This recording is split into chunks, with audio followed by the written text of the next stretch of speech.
Hello friends, audio book में आपका स्वागत है।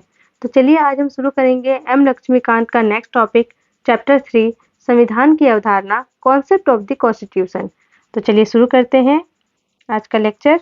हाँ, अर्थ मीनिंग। संविधान शब्द की उत्पत्ति लैटिन के कॉन्स्टिट्यूएर शब्द से हुई है, जिसका अर्थ है स्थापित करना या स्थापना करना।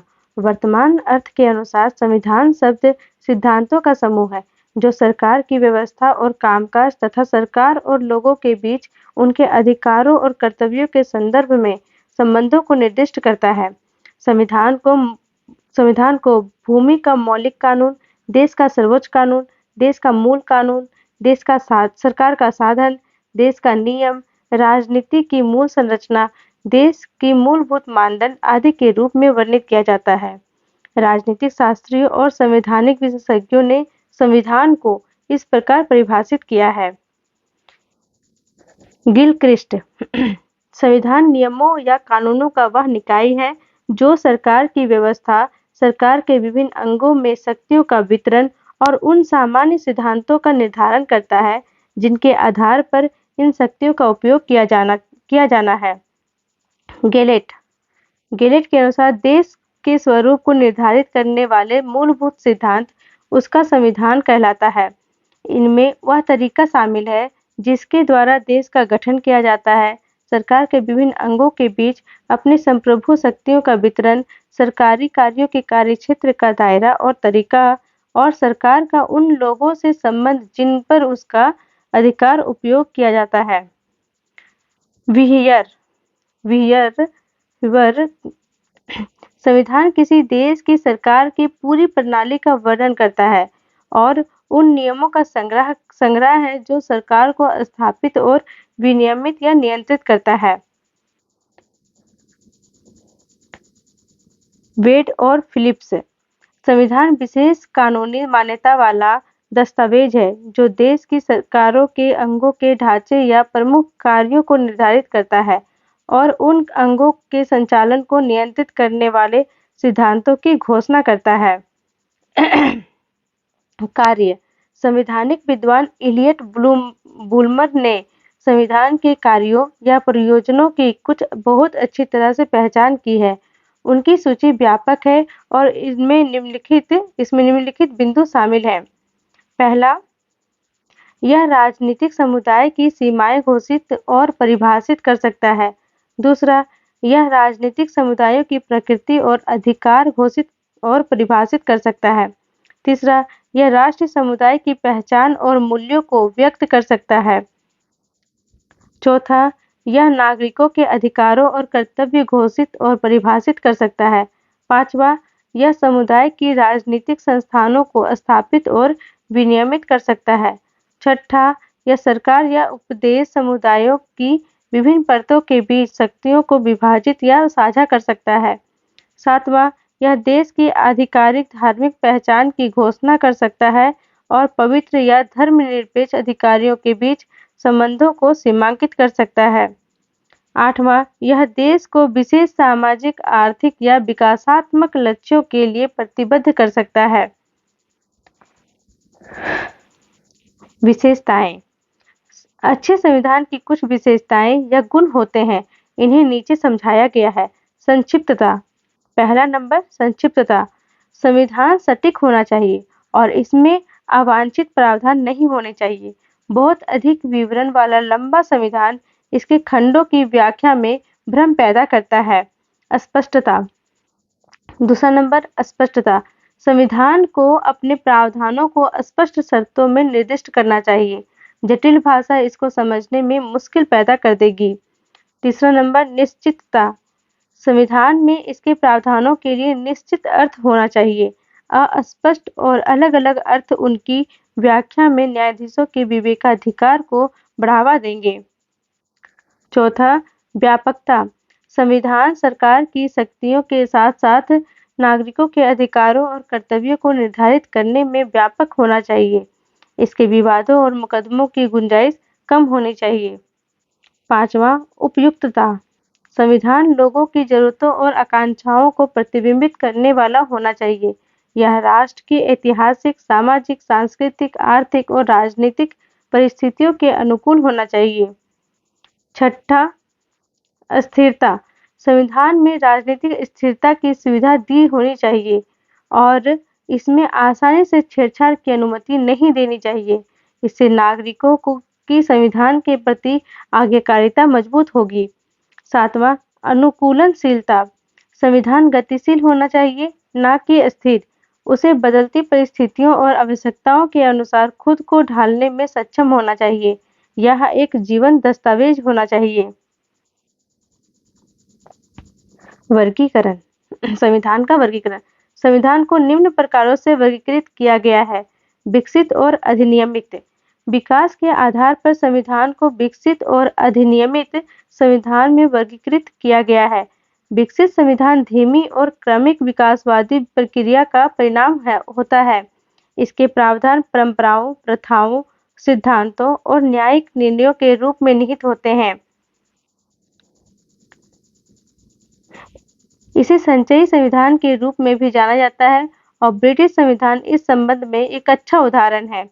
दूसरी ओर अधिनियमित संविधान संविधान सभा और संवैधानिक परिषद द्वारा विचार पूर्वक बनाया जाता है। यह राजा या संसद द्वारा प्रख्यापित किया जाता है। इसके प्रावधान पुस्तक या दस्तावेजों की श्रृंखला के रूप में निहित होते हैं। इसे पारंपरिक संविधान के रूप में भी जाना जाता है। अमेरिकी और भारतीय संविधान इस संबंध में एक अच्छा उदाहरण है।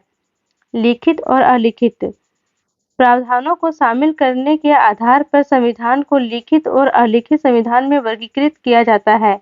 लिखित संविधान वह है जिसमें प्रावधानों को पुस्तक या दस्तावेजों की श्रृंखला के रूप में निहित किया जाता है। यह संविधान सभा या संवैधानिक सम्मेलन या किसी अन्य नाम से ज्ञात निकाय द्वारा सचेत रूप से तैयार या अपनाया जाता है। इसे प्रालेखित संविधान या संहिताबद्ध संविधान के रूप में भी जाना जाता है। संयुक्त राज्य अमेरिका, कनाडा, जापान, फ्रांस और भारत में संविधान इस संबंध में कुछ अच्छे उदाहरण हैं। दूसरी ओर अलिखित संविधान वह है जिसमें अधिकांश प्रावधान पुस्तक या दस्तावेजों की श्रृंखला के रूप में निहित नहीं होते। यह परंपराओं, प्रथाओं, सिद्धांतों, चार्टर्स, विधियों या न्यायिक निर्णयों के रूप में होते हैं। यह ऐतिहासिक विकास का उत्पाद होता है और किसी निकाय द्वारा विचार पूर्वक तैयार नहीं किया जाता। इसे गैर प्रलेखित संविधान या असंहिताबद्ध संविधान के रूप में भी जाना जाता है। यूनाइटेड किंगडम, न्यूजीलैंड और इजराइल के संविधान इस संबंध में कुछ अच्छे उदाहरण हैं। लिखित संविधान और अलिखित संविधान के बीच का अंतर वही है जो विकसित संविधान और अधिनियमित संविधान के बीच है। अनम्य और लचीलापन। संशोधन की पद्धति के आधार पर संविधान को अनम्य और लचीले संविधान में वर्गीकृत किया जाता है।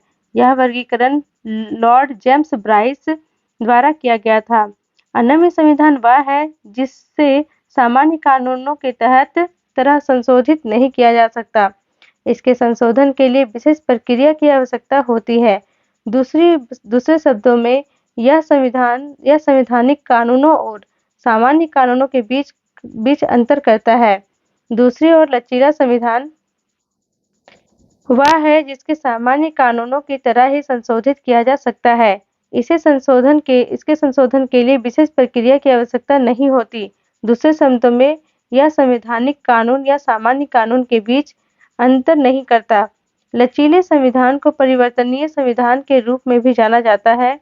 यूके और न्यूजीलैंड के संविधान इस संबंध में कुछ अच्छे उदाहरण हैं। अनम्य संविधान को अपरिवर्तनीय संविधान के रूप में भी जाना जाता है और संयुक्त राज्य अमेरिका, ऑस्ट्रेलिया और स्विट्जरलैंड के संविधान इस संबंध में कुछ उदाहरण हैं। भारत का संविधान ना तो कठोर है, ना ही लचीला, बल्कि दोनों का मिश्रण है। संघीय और एकात्मक संविधान। राष्ट्रीय सरकार और क्षेत्रीय सरकारों के बीच संबंधों की प्रकृति के आधार पर संविधान को संघीय और एकात्मक संविधान में वर्गीकृत किया गया है। संघीय संविधान वह है जो राष्ट्रीय सरकार और क्षेत्रीय सरकारों के बीच शक्तियों का विभाजन करता है। यह उन्हें अपने संबंधित अधिकार क्षेत्र में स्वतंत्र रूप से काम करने में सक्षम बनाता है। दूसरी ओर एकात्मक संविधान वह है जो राष्ट्रीय सरकार के हाथों में शक्ति की एकाग्रता प्रदान करता है। यह क्षेत्रीय सरकारों को राष्ट्रीय सरकारों के अधीनस्थ एजेंसियों के रूप में कार्य करने और केवल उन शक्तियों का उपयोग करने योग्य बनाता है, जो उन्हें राष्ट्रीय सरकार द्वारा प्रत्यायोजित की जाती है। संघीय संविधान संयुक्त राज्य अमेरिका, स्विट्जरलैंड, ऑस्ट्रेलिया, कनाडा, रूस, ब्राजील और कुछ अन्य देशों में प्रचलित है। यूके, फ्रांस, जापान, चीन, इटली, नॉर्वे और अन्य देशों में एकात्मक संविधान प्रचलित है। भारत में संविधान के संघीय प्रावधानों के साथ-साथ एकात्मक प्रावधान भी शामिल है, इसलिए कैसी वियर द्वारा इसे अर्ध-संघीय के रूप में वर्णित किया गया है। कार्यविधिपरक और निर्देशात्मक। संवैधानिक विद्वान इलियट बुलमर के अनुसार दो व्यापक संवैधानिक मूल रूपों की पहचान की जाती है, कार्यविधिपरक और निर्देशात्मक। इन दो प्रकार के संविधानों के बीच का अंतर स्वयं दस्तावेज की प्रकृति और प्रयोजनों से संबंधित है। कार्यविधिपरक संविधान सार्वजनिक संस्थानों की कानूनी और राजनीतिक संरचनाओं को परिभाषित करता है और लोकतांत्रिक प्रक्रियाओं और मौलिक मानवाधिकारों की रक्षा के लिए सरकारी शक्ति को कानूनी सीमा निर्धारित करता है। सरकार कैसे कार्य करती है, इसका वर्णन करने के अलावा निर्देशात्मक संविधान सामान्य सामाजिक लक्ष्यों पर व्यापक सहमति मानता है या आरोपित करने का प्रयास करता है, जिसे सार्वजनिक अधिकारियों को प्राप्त करने का प्रयास करना चाहिए। संवैधानिकता और संवैधानिक सरकार। अर्थ: संविधान और संवैधानिकता, संविधानवाद की अवधारणाएं एक दूसरे से घनिष्ठ रूप से जुड़ी हुई है, लेकिन उनके बीच कुछ अंतर हैं, जैसे देश। पहला नंबर, देश के पास संविधान हो सकता है, लेकिन जरूरी नहीं है कि संवैधानिकता हो। उदाहरण के लिए, तानाशाही वाला देश, जहां तानाशाह का शब्द कानून होता है, संविधान वाला देश कहा जा सकता है, लेकिन संवैधानिकता वाला नहीं। दूसरा, संवैधानिकता सत्ता के साथ सरकार की आवश्यकता को पहचानती है, लेकिन साथ ही इस बात पर जोर देती है कि उन शक्तियों पर सीमाएं लगाई जानी चाहिए। असीमित शक्तियां अधिनायकवादी, दमनकारी सरकार की ओर ले जा सकती है, जो लोगों की स्वतंत्रता को खतरे में डालती है। जब देश का संविधान सरकारी शक्ति पर सीमा लगाता है, तभी केवल देश में न केवल संविधान बल्कि संवैधानिकता भी होती है।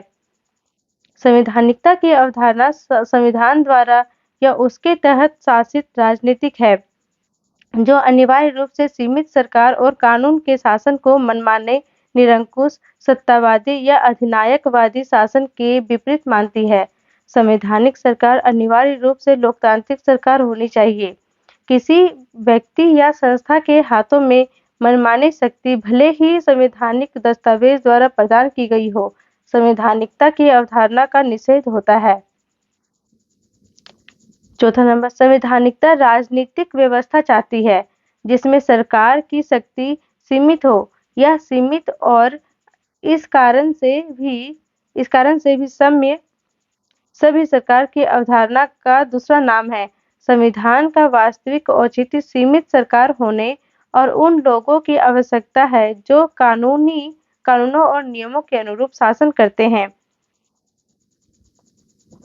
परिभाषा: संवैधानिकता और संवैधानिक सरकार की अवधारणाओं को निम्नलिखित तरीके से परिभाषित किया गया है।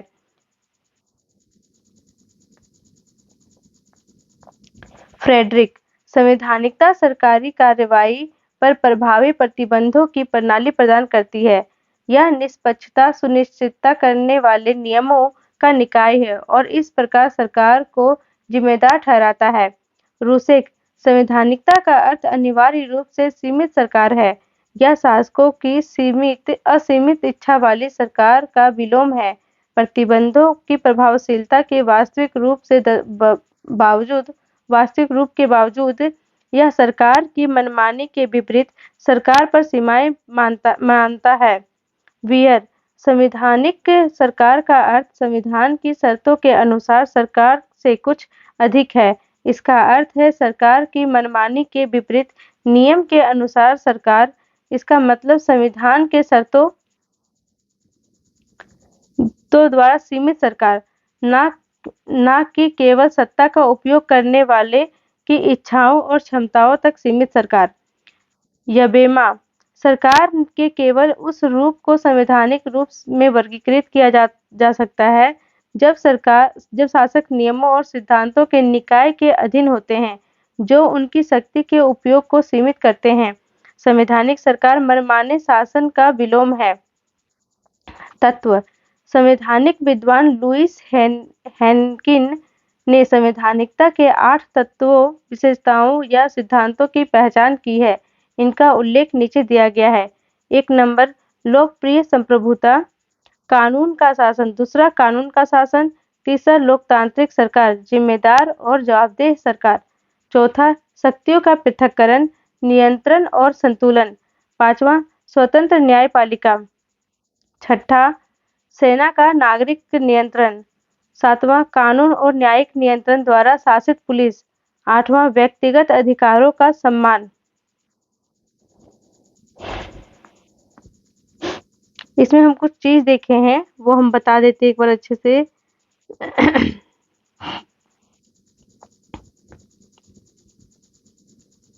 संवैधानिकता और संवैधानिक सरकार के अर्थ, परिभाषा और तत्व 3 भागों में बांट के बताया गया है। Thank you. ये आज का लेक्चर यहीं समाप्त करते हैं।